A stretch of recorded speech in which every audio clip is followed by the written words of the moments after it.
குடும்பத் தலைவிகளின் உயிர்காக்க இலவச கேஸ் இணைப்பு வழங்கிய சின்னம் தாமரை. மாப்பு வச்சுட்டாயா ஆப்பு இப்படின்னு சொல்ற மாதிரிதான் இத்தனை நாள் சீனாவுக்கு நம்ம இந்தியா ஆப்புல மட்டுமே ஆப்பு வச்சுக்கிட்டு இருந்தாங்க. இப்ப அதையும் தாண்டி ஒரு மிகப்பெரிய ஆப்பா வந்து சீனாவுக்கு வந்து வச்சிருக்காங்க. இன்னைக்கு நம்ம வீடியோல இதை பத்தி தான் வந்து பார்க்க போறோம். நம்ம எல்லாத்துக்குமே வந்து தெரியும், இப்ப டிஃபென்ஸையும் தாண்டி இந்த கமர்ஷியல் ட்ரோன்ஸோட பயன்பாடு ரொம்ப அதிகமா வந்து இருந்துட்டு வந்துட்டு இருக்குங்க.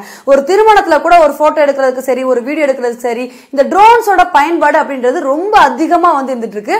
குறிப்பா வந்து போட்டோகிராஃபர்ஸ் வந்து அதிகமா இதை யூஸ் பண்ணிட்டு வந்து இருக்காங்க. சோ அந்த மாதிரி யூஸ் பண்ற கமர்ஷியல் ட்ரோன்ஸோட இம்போர்ட்ஸ்க்கு வந்து பேன் பண்ணிருக்காங்க. இந்த ட்ரோன்ஸை வந்து வெளிநாடுகள்ல இருந்து இறக்குமதி பண்ணக்கூடாது. வேணும்னா நம்ம இந்தியா தயாரிச்ச ட்ரோன்ஸ் வேணா வாங்கிக்கோங்க, மற்ற நாடுகள் தயாரிச்ச ட்ரோன்ஸ் எல்லாம் வந்து வாங்குறதுக்கு அனுமதிக்க மாட்டோம் அப்படின்ற மாதிரி வந்து சொல்லியிருக்காங்க. சோ முழுக்க முழுக்க இனிமேல் வந்து பாத்தீங்கன்னா ட்ரோன்ஸோட இம்போர்ட்ஸ் வந்து பேன் பண்ணப்படும் அப்படின்ற மாதிரி வந்து சொல்லியிருக்காங்க.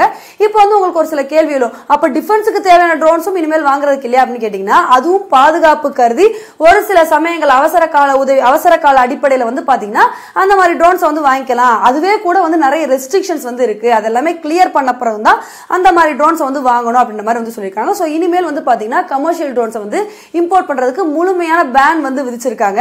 சோ இது ஒரு ரீசன். இதுக்கு என்ன ரீசன் பாத்தீங்கன்னா, இது வந்து ஏன் வந்து நம்ம பிற நாட்டு ட்ரோன்ஸ் வந்து வாங்கணும்? இப்ப கமர்ஷியல் ட்ரோன்ஸோட யூசேஜ் வந்து நம்ம நாட்டுல அதிகமா இருக்குன்னா நம்ம நாட்டிலே தயாரிக்கப்பட்ட ட்ரோன்ஸ் வந்து வாங்கிக்கலாமே. இதனால வந்து நம்மளோட உள்நாட்டு உற்பத்தி வந்து அதிகமா இருக்கும். நம்ம நாடு வந்து ஒரு மிகப்பெரிய தற்சார்பு பொருளாதார நாடா வந்து மாறுறதுக்கான ஒரு சின்ன விஷயமா இது வந்து இருக்கும் அப்படின்னு சொல்லிட்டு இது ஒரு பாயிண்டா வந்து இருக்கு.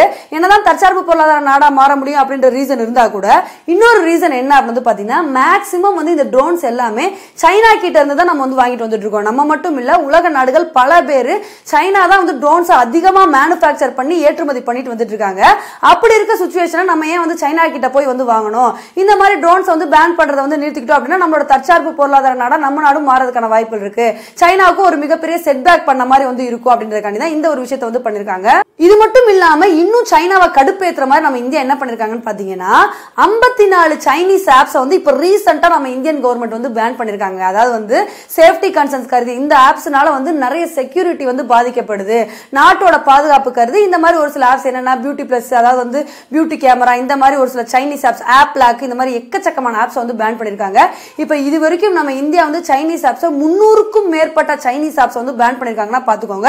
இது மாதிரிதான் வந்து டிக்டாக் வந்து பேன் பண்ணும்போது எல்லை பிரச்சனைக்காண்டி போய் டிக்டாக் வந்து பேன் பண்றீங்களே, டிக்டாக் பேன் பண்ணா எல்லை பிரச்சனை வந்து சரியாயிருமா அப்படின்ற மாதிரி ஒரு சில பேர் வந்து கேட்டுட்டு வந்துட்டு இருந்தாங்க. ஆனா நம்ம டிக்டாக் பேன் பண்ண அப்புறம் நம்ம போட்ட விதை தான் எல்லா நாடுகளும் டிக்டாக்கு எதிரான நடவடிக்கைகள் வந்து எடுக்கணும், டிக்டாக்னால வந்து செக்யூரிட்டி கன்சர்ன்ஸ் வந்து கம்மியா இருக்கு அப்படின்னு சொல்லிட்டு எல்லா நாடுகளும் அதே மாதிரி ஒரு நடவடிக்கை வந்து எடுத்தாங்க. இப்ப அதே மாதிரி நம்ம ட்ரோன்ஸ் இம்போர்ட்டையும் வந்து பேன் பண்ணிருக்கோம்னா இது மாதிரி அடுத்தடுத்த நாடுகளும் நடவடிக்கை எடுக்கிறதுக்கான வாய்ப்புகள் வந்து இருந்துட்டு வந்துட்டு இருக்கு.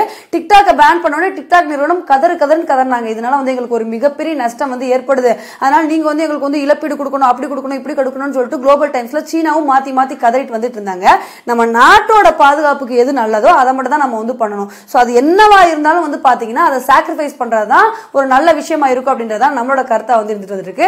இப்போ வந்து நம்ம இந்தியா எடுத்த 2 நடவடிக்கை, ட்ரோன்ஸ் இம்போர்ட்ஸ் பேன் பண்ணது, இந்த மாதிரி 54 சைனீஸ் ஆப்ஸ் பேன் பண்ணது, ரெண்டுமே வந்து பாத்தீங்கன்னா சைனாவுக்கு வந்து எரிரத்தியில எண்ணெய் ஊத்துற மாதிரி இருக்கும் அப்படின்றதுல எந்த விதமான சந்தேகமுமே இல்லை. இதுக்கு வந்து சைனா என்ன ரிப்ளை கொடுக்க போறாங்க? ஆல்ரெடி டிக்டாக் பேன் பண்ணதுக்கே அந்த அளவுக்கு வந்து கதர்னாங்க. இப்ப இதை தொடர்ந்து வந்து இப்ப வர 54 சைனீஸ் ஆப்ஸ் பேன் பண்ணிருக்கோம்.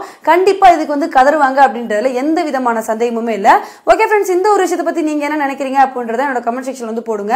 இதே மாதிரி இன்னொரு உங்களை வந்து மீட் பண்றேன். Bye friends.